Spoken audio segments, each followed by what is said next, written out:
Hi everybody, I'm here in the autumn woods. It's October time, the best that fall has to offer, right next to some spooky Halloween stuff like the forest monsters. Ooh, a comforting weather that oozes confidence, warmth, and a vibe unlike any part of the year. So much so that it makes me want to completely ignore that and look at the summer vacation show. Phineas and Ferb is a lot of fun, and you know what? It works as a digestible formula and how much can be done with it. In this show, repetition is the essence that leads to perfection and icon status. So few things in the world have as many phrases or moments of cultural significance as Phineas and Ferb holds. Ferb, I know what we're gonna do today. What you doing, Buford?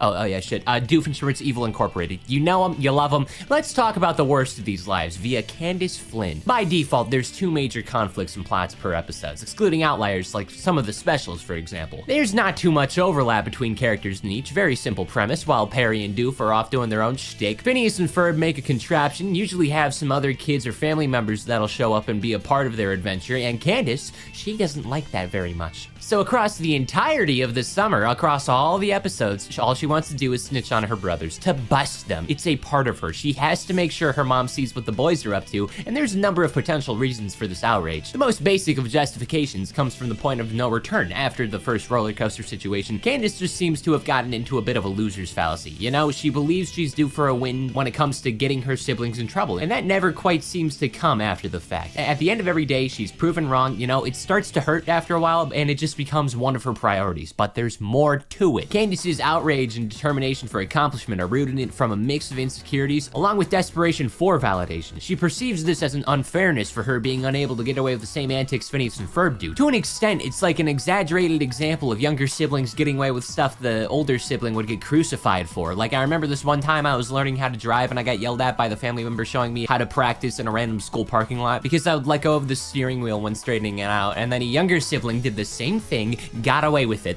That's dumb. Also, don't do what I did. Make sure you always have your hands on the wheel. Very important for new drivers. Also, while I was speaking, Phineas and Ferb probably could have found a cure for just every disease. That's about something they choose not to do for some reason. They just have this potential and knowledge, and they waste it on making super soccer or a dog or a big maze. You know, it's like you could literally change the world by this point, and you're choosing not to. I don't really. It'd be better. For an example, justifying the anti-Candace agenda that's perceived, we should look at one episode where there was like a Candace party, everyone shows up, even that one pigeon friend Candace used to have until Vanessa showed up and replaced her completely. First off, who was that little freaky character? Anyway, she gets caught even though her siblings have done significantly worse on a daily basis for weeks to months by this point of the summer. I see the vision, I see the outrage. This is a justified position of anger. Most times, if not every time, Phineas and Ferb have their inventions moved or hidden away thanks to the antics of Dr. Heinz Doofenshmirtz. It's just a coincidence that feels way too coincidental. How the Avengers will show up, have a major fight in the tri-state area, how the entire town will get chucked into these schemes. Nobody says anything to their mom. And in actuality, we can think a very specific aspect in the universe contorting itself for the benefit of the brothers to get away with their nefarious schemes as much as possible. That's canon, by the way, not even a bit.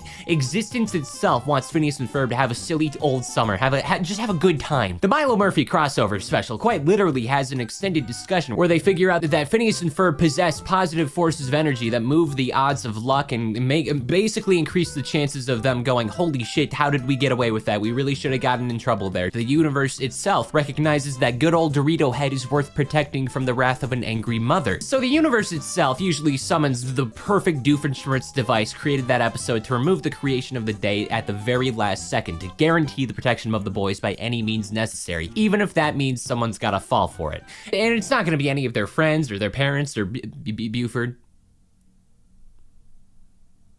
It's gotta be Candace. She won't win. She won't be able to record or document these adventures in any way. It's just something everyone rolls with and gets away with. It's not comprehensible, not something discussed or figured out beyond this single crossover. And Milo Murphy has the opposite situation going on in universe, where they just want him dead. They just want him gone in specific. I would know. I made a whole video on the second channel. By the way, please go check out the second channel. It's really good. I promise. Please, please, please, please. I beg. By the way, here comes an ad. So in that case, why did she even bother? I feel like at this point she could just become an independent party or just be okay with whatever goes on, but she can't because this is a hereditary obligation. Something genetically forces her to continue down this path and do whatever is possible for the sake of catching the little freaks. I mean, at the very least, you can consider other aspects of her life, but to an extent, this hyperfixation's taken over a pretty sizable portion of her life. I don't really remember what teenagers are like nowadays, but based on the fact Candace is believed to have been born in 1993, it's safe to assume she can cook, prefers to tell the truth, and on occasion will forget to charge her cellular device. She wants to get a frickin' driver's license. She has a boyfriend. Yuck. Sometimes she even has friends, but that doesn't matter. None of it does, because all Candace wants is proof of her accomplishments. She must succeed in her objectives in a level of patience that kind of baffles me. But maybe an intervention would be pretty cool, or better yet, every other person in the tri-state area already knows that everything she's doing is truthful, so like, why can't they just help her out for free?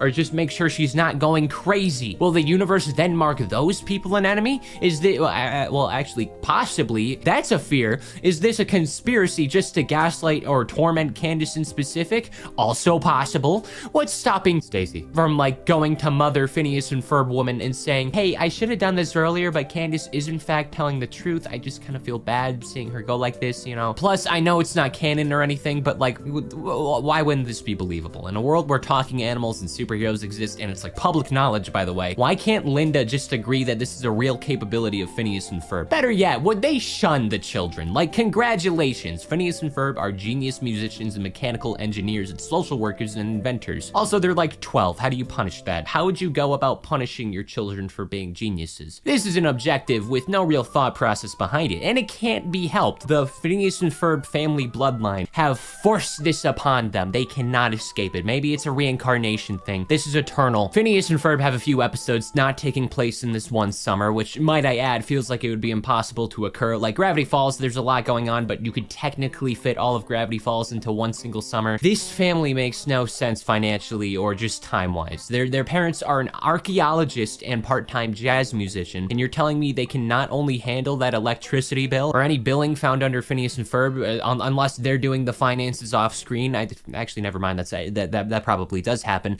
But like, you're telling me this family had the time and money to go to Africa and Hawaii and the UK on family trips over a single extended vacation.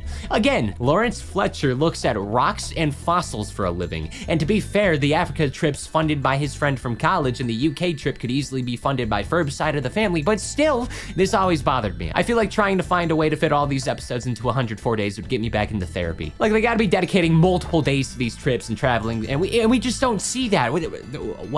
Whatever. There's episodes taking place in the past. There's episodes taking place in the future. We see multiple ancestors and kin doing the same thing. This is a cycle that has been continued across thousands of generations, and every time, you know who's doing the same scheme of busting? You know who's trying and failing and over again not succeeding besides Doofenshmirtz? But that's okay because it's canon. He would eventually invent time travel, so good for him. It's not Stacy. It's not the yellow shirt boy. It's not Buford.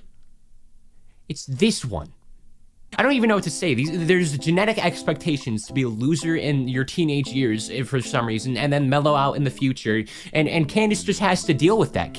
Like Candace goes to law school and then seems to have a family doing the same thing. That makes me kind of curious to maybe wonder if that was something that happened in Linda's generation. Like, as the titular mom that's the only source of punishment, the only creature not allowed to know the power of her children, did she do the same thing? Does this come at random, or am I allowed to establish the Phineas and Ferb reincarnation theory? It's hard for me to say, just as funny as it is, honestly. Like imagine at the start of history, the Candace of old was cursed to never get siblings in trouble. That would be funny. Where does Baljeet get involved? This is her life. Candace knows nothing but to be this and needless personal suffering to a capacity. You just wonder what the breaking point was or is. I mean, at what point does Candace look in the mirror and say enough is enough? Was it her choice? Did she decide to call it quits? Did Phineas and Ferb decide that they were done? Or was it forced upon her? Did they grow out of it? I need to know, what was the moment that ended this? What was the situation where this endless routine concluded? How do you feel to recognize yourself as the antagonist of your own life? To know you won't be the winner here. There had to be a period of acceptance, but there's nothing. There is no moment where I can imagine Candace voluntarily surrendered, but I mean, it had to end. Even her mom disintegrating or almost being erased from the universe wasn't enough to warrant her retiring from this eternal nightmare. Part of me contemplates if this is done out of protection, if this is a personal journey, what in specific keeps her going? There's a flame and passion to this micro hobby, and yet never seems to fully be resolved. This is a personal burden. This is a personal hell. What must it be like? When will you get out of it? When will you crawl out of this hole? When is it enough? Are you your biggest enemy, or is the world your biggest enemy? Is this a situation where one is combating themselves and their bad habits, striving to be the best they can, while also being distraught with self-loathing and pity? Or is Candace perceiving herself in an obstacle in her own life, one that's merely tolerated, one that's patiently withheld until going too far? Is that how others see her? Is that what the problem is? Is it just for fun? Does this mean anything to anyone? Does Ferb care? Does Ferb care about his stepsister? It's hard to say. Candace's position is one of confusion. It's all she has and knows. She has to grow better and comprehend the person she wants to be while the children frolic in the backyard and make like Gundams or some shit. It could even be out of pure spite because you have family members that clearly give main character energy and you watch them be so cool and popular despite their heads exclusively being acute and right angles. Regardless, I just hope she found peace soon after. There seems to be enough major situations for everyone to talk it out, or Candace still lives with those demons to this day. It's hard to say, and I wish nothing but the best for her. Also, me personally, I'd be justifiably uncomfortable if there was a bunch of costumes of me without my consent. Why does Buford have molds of everyone he knows? Well, fellas, it's time to address the scary monster in the back. Here I go. Wowee, that sure looks like a skinwalker. Or at least that's what I think a skinwalker looks like. Hey, friend. Yeah? Are you gonna eat me, Mr. Skinwalker, sir? No! Why would I do that? Well, I just assumed, and I thought that... Hold on, I'm coming over. What did you say? Well, I thought it would be funny to ask if you were gonna eat me, and I just assumed... Yeah, that's what I thought. Why would I do that? Because that's what skinwalkers do, I think. You think I'm a skinwalker? Yes? Am I wrong? I am a Wendigo. I don't appreciate you assuming that. I know I might look like a skinwalker, but there's a difference you need to know. Well, I just thought it'd be funny. I just No. I need to enlighten you on this. Skinwalkers can have a bunch of antlers and typically stalk their prey before devouring them. Wendigos, remember, I'm a Wendigo, we have thicker antlers and rip your limbs apart, maybe decapitate. Is it like Until Dawn? Yes. It's kind of like Until Dawn, just not the same. But that's not the point. Next time you walk down some forbidden woods or whatnot, please just make sure you know the difference.